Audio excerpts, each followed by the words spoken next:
ayat 37.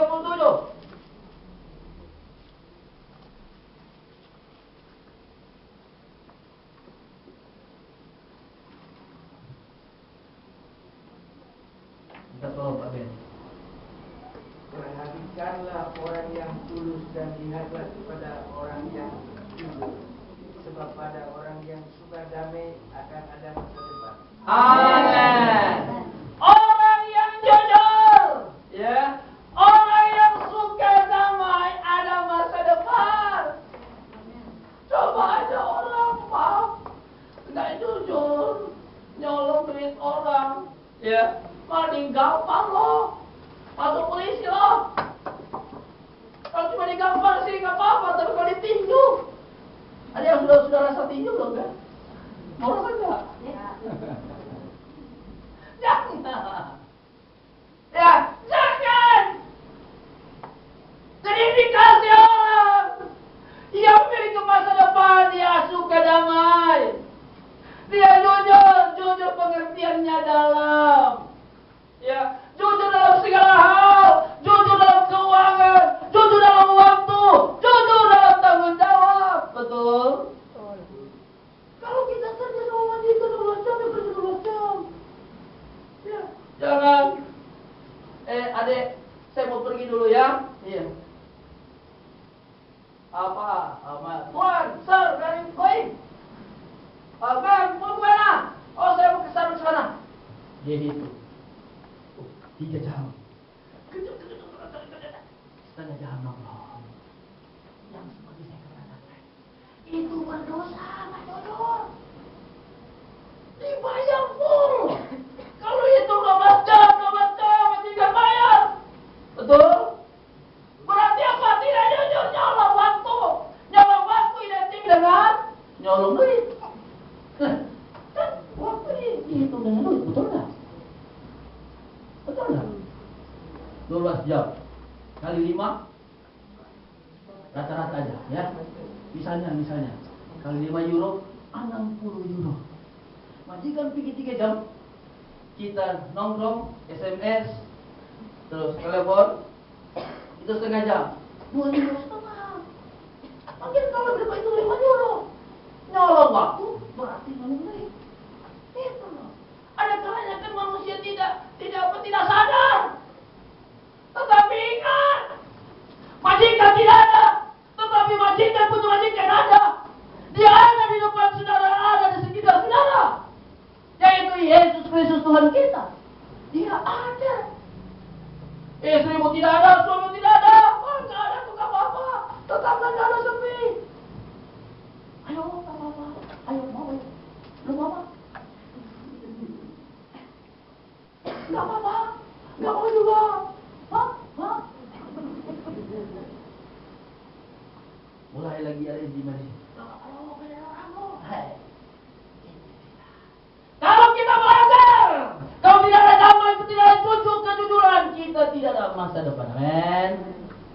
Jadi kita harus hidup supaya kita memiliki masa depan. Untuk memiliki masa depan, kita harus memiliki integritas. Kedua, atau alasan kedua, ya, mengapa kita harus memiliki integritas ikut Tuhan Yesus dalam menjalankan hidup ini, dalam menjalankan rumah tangga, dalam bekerja, dalam melayani. Kedua alasannya adalah Tuhan akan menolong dan menjadi perisai kita. Pada saat kita memiliki integritas, ya, pada saat kita sudah jujur, Tuhan akan menolong apabila saudara menghadapi masalah. Tuhan akan menolong apabila saudara menghadapi suatu tantangan, pencobaan. Dia akan tolong. Kesaksian Lea, kesaksian Hedi, kesaksian lain-lainnya pada saat tertentu Tuhan menolong mereka. Pada saat-saat tidak berdaya, Allah yang kita katakan Yesus Kristus, Tuhan kita, dia mau hadir. Dia hadir di samping saudara, dia hadir dalam hidup saudara, dia akan menolong saudara. Antoni, kau teriak, tidak ada sekuba. Dia teriak, Pak, padahal saya turun, saya mau pulang, ada Pak polisi di sana. Mereka tegur orang yang lain, tetapi mereka tidak tegur, tidak periksa suratnya. Itu bukan karena hebat saudara. Itu bukan hebatnya saudara. Ya. Itu kasih karunia dari Tuhan. Amin. Iya, saudara. Kami ada di sini bukan karena hebat kami. Kami tinggalkan pekerjaan 20 hari. Kalau pengusaha tinggalkan 20 hari pekerjaan. Wah. Apalagi kalau proyek-proyek jalan. Wah.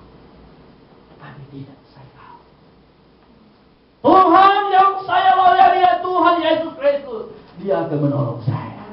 Dia akan membela saya. Iya, saya ya. Tetapi asalkan kita jangan sombong. Ada satu ilustrasi juga, ya. Ada satu rombongan itu doktor profesor.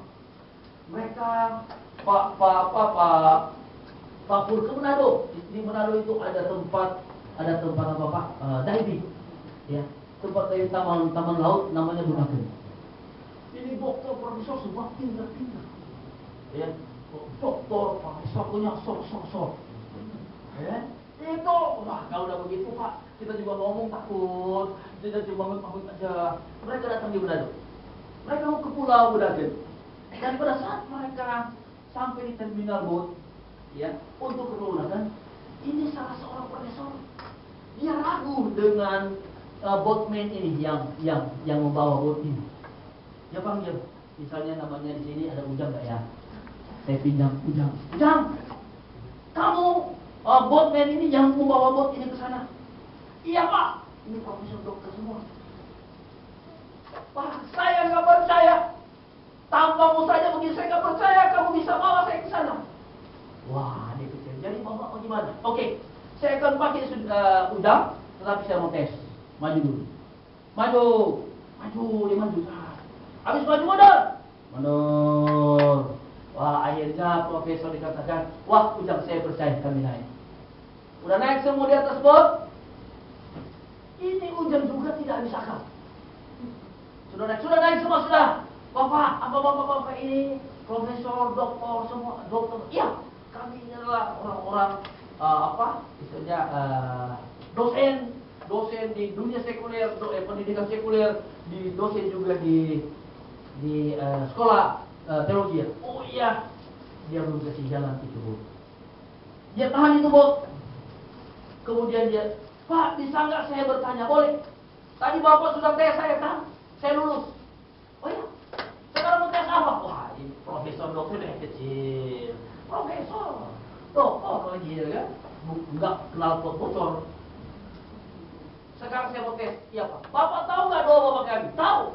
Tolong Pak sekarang. Saya mau tes Bapak kalau profesor. Berdoa dari belakang ke depan. Ayo Pak.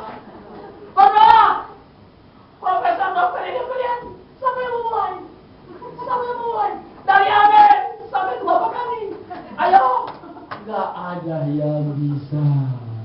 Ternyata pada saat kita menyombongkan diri, orang yang bodoh mempermalukan orang yang pintar. Itu firman Tuhan, ada dalam firman Tuhan. Oleh sebab itu saudara, kalau kita memiliki integritas, jangan juga sampai setelah kita ditolong Tuhan, setelah Tuhan memberkati kita, setelah Tuhan mengangkat kita, jangan lupa diri. Ingat itu ilustrasi boatman ini ya. Ya, kalau ayo Pak Profesor, berdoa dari belakang ke depan. Hanya Ujang menyerahlah, antar aja kami kalau gunakan di Anda. Tapi si Ujang punya nilai 1 bagi mereka. Ya. Kedua, Tuhan akan menolong dan mencari perisai kita. Tolong Amsal 2. Ya, Amsal 2.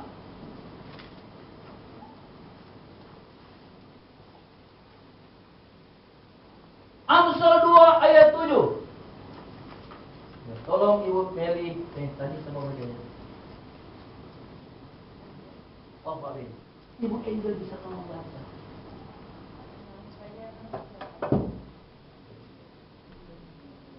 Amsal 2 ayat 7. Dia menyediakan pertolongan bagi orang yang jujur, menjadi perisai bagi orang yang tidak bersela lakunya. Amin. Sekali lagi saudara. Iya, Tuhan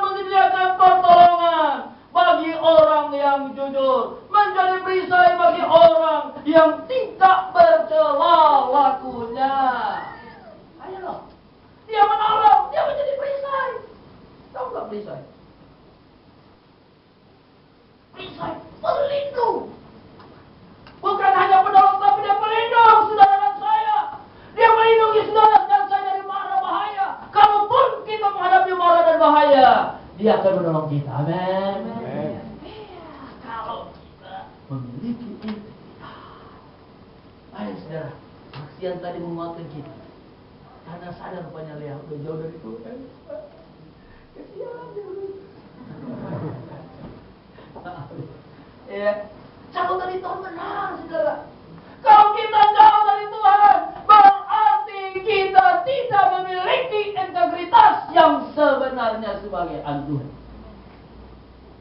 Ya, kalau kita memiliki integritas sebagai anak Tuhan, sebagai pengikut Kristus, kita buat jadwal doa, kita buat jadwal untuk bercakap dengan Tuhan. Karena jarak antara Tuhan dengan saudara hanya sejauh doa. Jarak Tuhan dengan saya, saudara, hanya sejauh doa. Pada saat saudara berdoa, ya, dia menjadi dekat. Pada saat saudara menjauh, dia juga jauh. Makanya kita harus menjalankan integritas itu yang baik. Pada saat jam ibadah, pada saat jam berdoa, datang, hampiri hadirat Allah. Dengan cara berdoa, menyembah Tuhan, memuji Tuhan, maka dia hadir. Dan firman Tuhan berkata, apa saja yang kamu minta, percaya bahwa kita akan menerimanya. Amin. Ya, kenapa kita memiliki integritas? Kita jujur. Kita setia kepada Tuhan. Kita setia berdoa menyembah Tuhan, mencari wajahnya. Maka pada saat kita berseru, dia akan mendengarkan. Pada saat kita meminta, dia akan memberi. Pada saat kita mengetuk, dia akan bukakan pintunya. Pada saat kita mencari, kita akan dapatkan dia. Amin. Ketiga, ya. Yang kedua, Tuhan akan menolong mencari perisai kita. Ketiga, kalau kita memiliki integritas, ya, kita akan memperoleh keselamatan dan Allah. Tujuan akhir hidup saudara dan saya adalah keselamatan. Betul? Memang selagi ada di dunia ini, berbicara tentang keselamatan, masih 60-40. Ada 40 kebutuhan jasmani, 40 kebutuhan rohani. Malah juga ada yang 70-30. Ada yang 80-20. Gede kebutuhan jasmani daripada kebutuhan keselamatan. Keputusan ada di tangan saudara dan saya. Apakah saya mau mencari kebutuhan rohani untuk keselamatan selagi saya hidup, selagi saya diberikan kesempatan, atau kebutuhan jasmani? Percayakah saudara dari tidak ada menjadi ada? Percayakah saudara sedikit yang bisa tambah dan tambahkan menjadi banyak? Kesaksian hidup kami dan tidak ada menjadi ada. Dari satu perusahaan menjadi 4 perusahaan. Dan dalam waktu dekat tambah lagi satu, yaitu sekolah. Sekolah PAUD, TK, SD, SMP, SMA.